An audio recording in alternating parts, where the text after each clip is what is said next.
आप नमोकार चैनल को सब्सक्राइब जरूर कीजिए और वीडियो को सबसे पहले देखने के लिए बेल आइकन पर क्लिक करना ना भूलें। Sunny sir, I am Rahul Jain from Namokar channel. Sir मेरा आपसे सवाल है कि जब श्रेयस सर आपको स्क्रिप्ट सुनाने आए, जब आपने सुनी तो क्या आपने इसका मराठी वर्जन पहले देखा हुआ था सर फिल्म का? नहीं, मैंने इसका नहीं देखा था, लेकिन पता था कि पोस्टर बॉयज फिल्म है जो मराठी लोगों को बहुत अच्छी लगी और बड़ी हिट हुई है।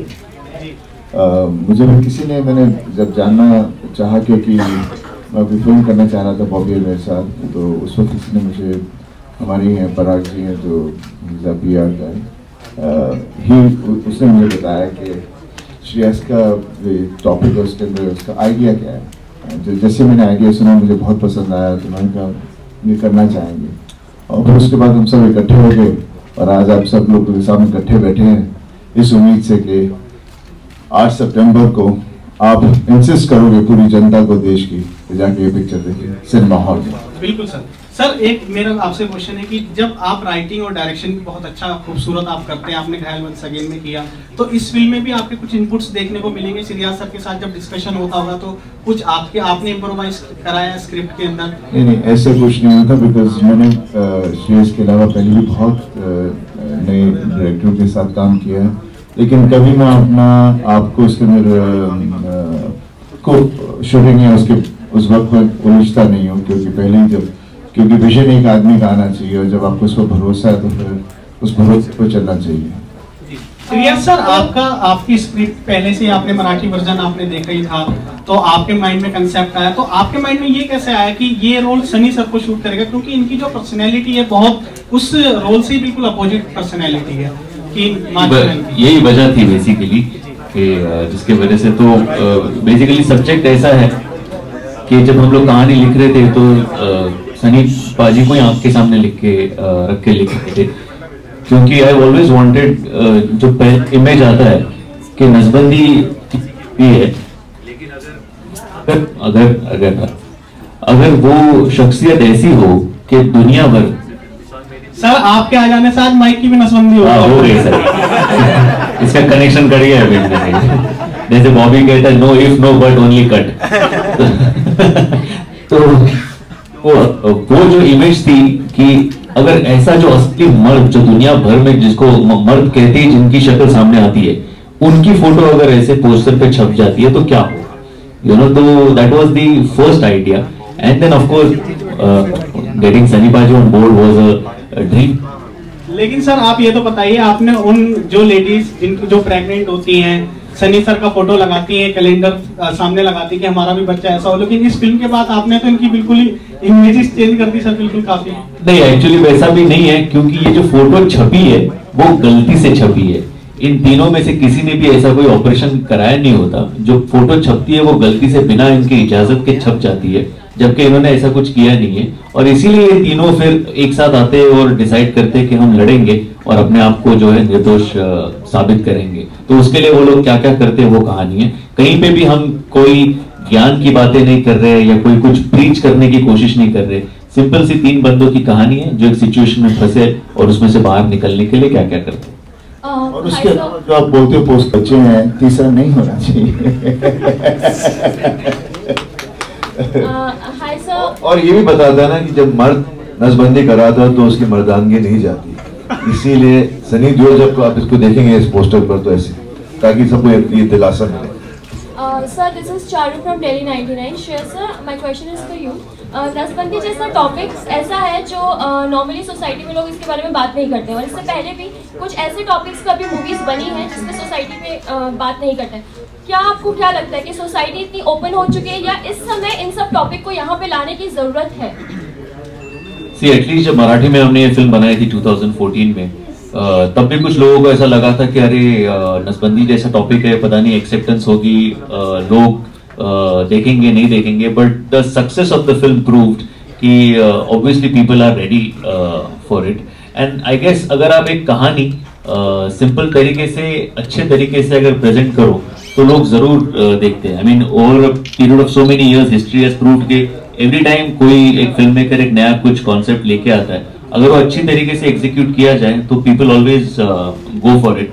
And that was something that gave us the confidence कि बिकॉज मराठी में वो चली है एंड ऑडियंस रिएक्शन जो थी, दे इनफैक्ट इंसिस्टेड एंड सेड कि यार it's a pan India subject and you should definitely go in for a Hindi version of the same. But yes, to answer your question, recent successes of films like Toilet या even Shubh Mangal Saavdhan have proved कि the audience is more than ready for these kind of subjects. Thank you sir. Sunny sir, I also want to ask you कि आपका अभी तक ये genre रहा नहीं है, अभी तक आपने जो पिक्चर्स किया है वो बहुत अलग तरीके की थी, एक्शन मूवीज थी। इस मूवी में ये टॉपिक बिल्कुल ही डिफरेंट, सोसाइटी के लिए नया टॉपिक, आपने इस तरीके से कैसे ट्राई किया? जैसे आपने कहा मैं कुछ डिफरेंट करूं तो ये डिफरेंट हो गया, बिल्कुल ही डिफरेंट हो गया। नहीं ऐसा कुछ नहीं है, I mean as an actor we always hunting for projects, आप ही लोग उसको फिर एक नाम दे देते हो। जितनी भी फिल्में हमने की हैं वो सिर्फ एक तरह की फिल्में नहीं थी। अगर कोई रोमांटिक फिल्म भी है उसमें जब मैंने किसी के साथ मारधाड़ की तो आप उसको एक्शन बोल दोगे, तो इन सब चीज़ों के बारे में मैं बहस तो कर नहीं सकता। तो बस यही कहूँगा कि एज एन एक्टर मैं हमेशा कोशिश करता हूँ कि कोई भी कैरेक्टर मिले जिसमें मुझे करने में मज़ा आए वो मैं करूँ, और ये टॉपिक मेरे पास आया, ये सब्जेक्ट आया and I wanted to do it and here we are. Shreya ji, आपने अभी तो जितनी फिल्में करी है ज़्यादा ग्रामीण परिक्षेत्र पे ज़्यादा रही हैं फिल्में आपकी, ग्रामीण क्षेत्र से रही हैं, पिछले भी आपने फिल्में थी ये भी।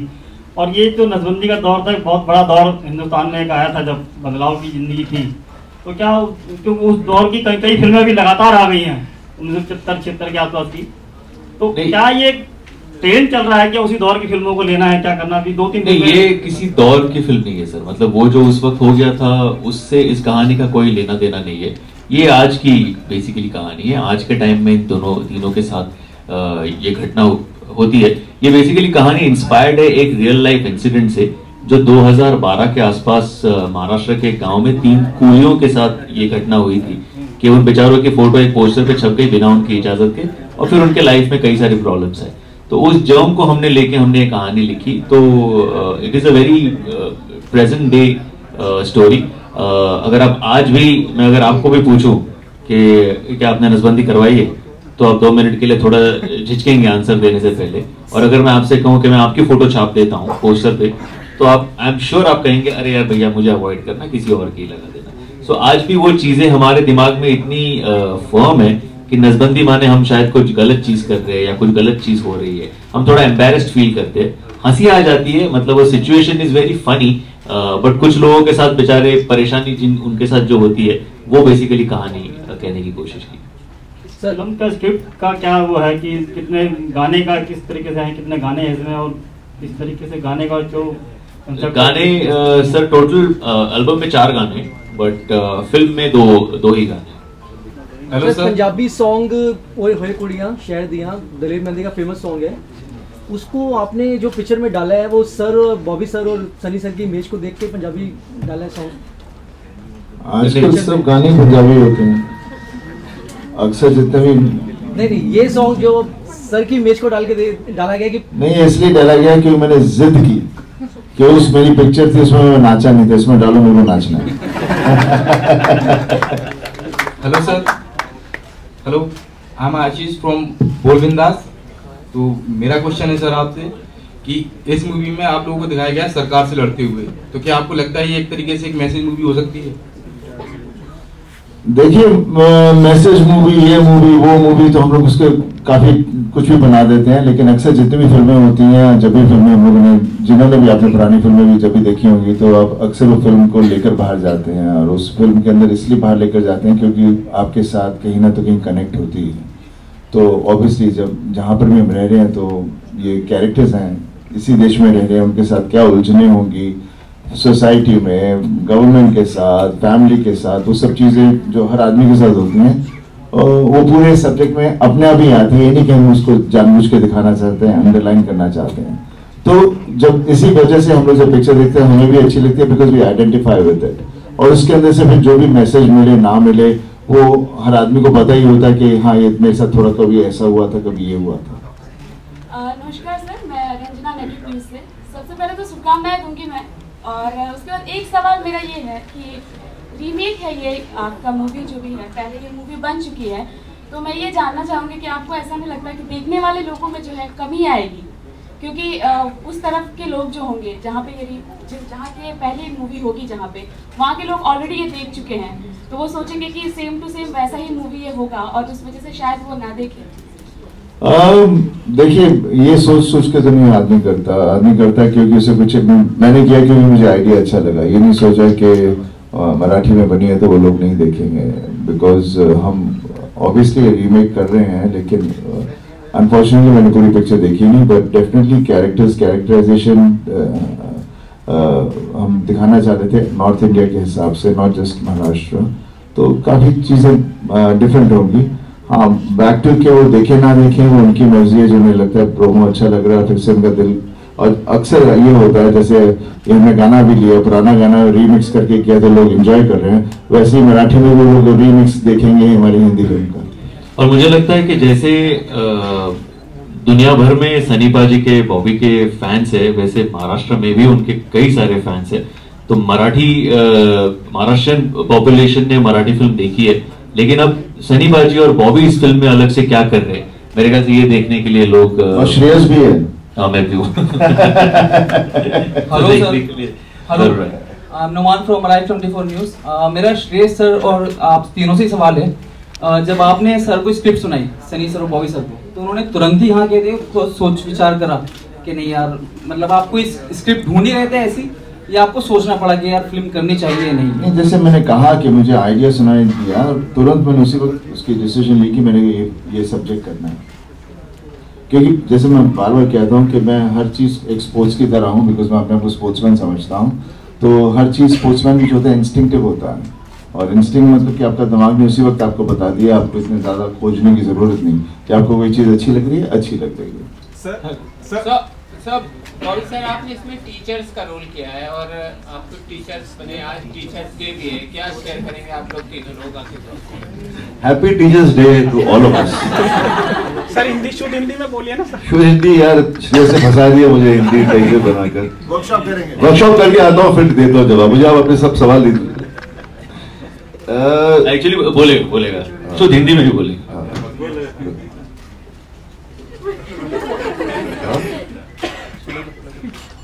शिक्षक 1 2 3 शिक्षक दिवस की शुभकामनाएं। बॉबी सर, आप कुछ एक्सपीरियंस शेयर कीजिए इस फिल्म से। मैंने काफी टाइम हो गया कोई फिल्म नहीं की, तो जब मेरे को ये कहानी सुनाई श्रेयस ने, तो आई वाज वेरी एक्साइटेड और नर्वस भी, क्योंकि मुझे हमेशा वो रोल्स मिले हैं जिसमें मैं या तो बहुत अमीर हूँ, या मैं शहर का हूँ, या मैं ग्लैमरस हूँ। तो ये पहली बार मुझे एक स्मॉल टाउन का मिला, and I was very excited. ऊपर से वो शुद्ध हिंदी में बातें करता है। सो जब मैंने सुना तो सरप्राइज, पर मैंने श्रेयस से कहा कि नहीं, I want to do it, it's exciting. And मैंने कहा कि हम वर्कशॉप्स करेंगे, तो इसने कहा कि मैं भी तुझसे यही कहने वाला था कि वर्कशॉप्स करेंगे हम। So we did lot of workshops together, और हमने ये फिल्म 37 डेज में इसका टॉकी पोर्शन खत्म कर दिया, and it was amazing shooting for this film. वो 37 डेज हमने जो बोर्ड में बिताए, इतनी जल्दी चले गए कि लास्ट डे था तो मैं श्रेयस से कह रहा था कि यार पता भी नहीं चला 37 डेज खत्म हो गया हमारे, फिर से शूट करेंगे film. So it was a great experience working with Shreyas. The best part is that कि मैंने सबसे पहले डायरेक्टर एक्टर के साथ फिल्म की थी, वो थी दिल लगी, जिसके डायरेक्टर थे मेरे भैया, और मेरे हिसाब से वो मेरी बेस्ट परफॉर्मेंस थी। और जब श्रेयस ने डिसाइड किया कि वो डायरेक्ट करने वाला, तो I was very confident, because जब एक्टर डायरेक्टर बनता है तो he understands his actors and the characters even more in depth, and he brings the best out of you. So I think Shreyas really motivated me and got the best out of me. Sir, आपने direction के बारे में Hello sir, I'm Adarsh from News Night channel. Hello. Hello sir. This is the last question, so you can ask the last question. आपने direction के बारे में। Hello Bobby. This is Shrishti from CI. I want to ask, like you said that you are coming to films after 4 years. So are there any particular plans, like how you're going to go about your career? I just believe that you've got to be disciplined and focused in life, and all the plans will fall in place. Because no matter how much you plan, they never work out the right way. But I believe that you should never give up. It's been 4 years, and here I am, very excited with a very interesting project. a film that I've really enjoyed, very dear to my heart, not because I've done a film after 4 years, but because I really got a character to play which I'm sure you guys will enjoy watching. And the best part about this film is that every character in this film is so well defined that you'll enjoy everyone in the film. It's a very character driven film, and please go see it on the 8th of September. Okay, it's releasing everywhere, near you, far away from you, but दूर हो या पास, theatre में जाके देखिए. Thank you so much. Bobby sir Chupke Chupke में भी Dharam Singh sir ने भी यही रोल निभाया था. भैया पापा का कैरेक्टर उसमें बदमाश था. मैं स्कूल टीचर हूँ, शरीफ और सिंसियर, और अपनी वाइफ से बहुत डरता है. सर गवर्नमेंट सर फिर भी कुछ टिप्स तो ली होंगी आपने. सर गवर्नमेंट कोई ऐसी स्कीम लेके आती है तो आप क्या पोस्टर बनना पसंद करेंगे? आप बनना पसंद करेंगे? नहीं, मैं आपसे भी जानना चाहूंगा कि आप दूसरे को कहोगे अरे मैं उल्लू का पट्टा हूं तो उल्लू का पट्टा बनेगा? नहीं, देखिए पसंद करना ना पसंद करना आदमी की चॉइस होती है, तो ये नहीं मैं कहता हूँ कि नहीं या हाँ या ना, उसका नहीं होता. हम कैरेक्टर्स पोर्ट्रे करते हैं. कभी कोई चीज़, जैसे मैं कहता हूँ कि मैं स्मोक नहीं करता, नहीं करूँगा कभी भी, दारू नहीं पीता, नहीं पीऊँगा कभी भी, झूठ नहीं बोलूँगा, तो ये सब चीज़ें सही हो तो फिर और क्या चाहिए आपको? आपके पास अकल अच्छी होगी तो आप बच्चे भी ज़्यादा नहीं पैदा करोगे. ये बात है ना? जबरदस्ती क्यों? ये टॉपिक शुरू हुआ था जबरदस्ती से. सही रोल मॉडल हो सर आप. हाँ रोल मॉडल. तो ठीक है ना, तो फिर आप जब जानते रोल मॉडल हूँ तो आपको लगता है मैं आप पोस्टर बॉय बनेंगे तो बहुत अच्छा रहेगा ना देश के लिए. नहीं पोस्टर बॉय बनूंगा किस चीज के लिए? कि चाहिए आप नसबंदी करवाइए. ये लोग पूछेंगे क्यों करवाएं? नहीं क्यों करवाएं? लोग ये पूछेंगे ना क्यों करवाएं. रीजन सही होना चाहिए ना. Hello sir. रीजन है मींस हमें सबको, हमारी पॉपुलेशन इतनी ज्यादा है, वी शुड बी, और सबको तकलीफ हो रही है, तो हमें देखना चाहिए कि हम उतने ही बच्चे पैदा करें जितने उससे ज्यादा ना जाए, ताकि हम लोग सबके लिए, बच्चों के लिए अच्छा होगा. End of the day next generation जो हमारी है वो तकलीफ है. पूछ सकता हूँ हंसते खेलते हो गया या फिर डायरेक्शन में आपको काफी प्रॉब्लम्स आई? नहीं, कोशिश कर रहा हूँ कुछ तो चल जाए. तो अच्छा वो नहीं हो गया, कुछ और रहेगा. अच्छा ये भी नहीं हो गया, तो मेरे ख्याल से अगले साल शायद मैं कुछ एज अ सिनेमाटोग्राफर आपके सामने बैठा रहूंगा कि ये पिक्चर मैंने शूट की है. बताना चाहूंगा कि सर ये बिल्कुल पारिवारिक फिल्म है, इसको यूए सर्टिफिकेशन दिया गया है, और ये आप परिवार के साथ, बुजुर्गों के साथ, अपने नाना नानी चाचा चाची सबके साथ जाके बेझिझक बेधड़क देख सकते हैं. अगर आपको एक सेकंड भी ऐसा लगे कि अरे यार ये क्या हो गया, तो आप प्लीज मुझे फोन कीजिए, मेरा नंबर है, तो आप फोन कीजिए और मुझे बता दीजिए. But anyways you know how to get in touch with me, but I am very sure that you won't be embarrassed to see this film with your family. Thank you so much everyone for being here. Thanks a lot. आप Namokar channel को subscribe जरूर कीजिए और video को सबसे पहले देखने के लिए बेल आइकन पर क्लिक करना ना भूलें.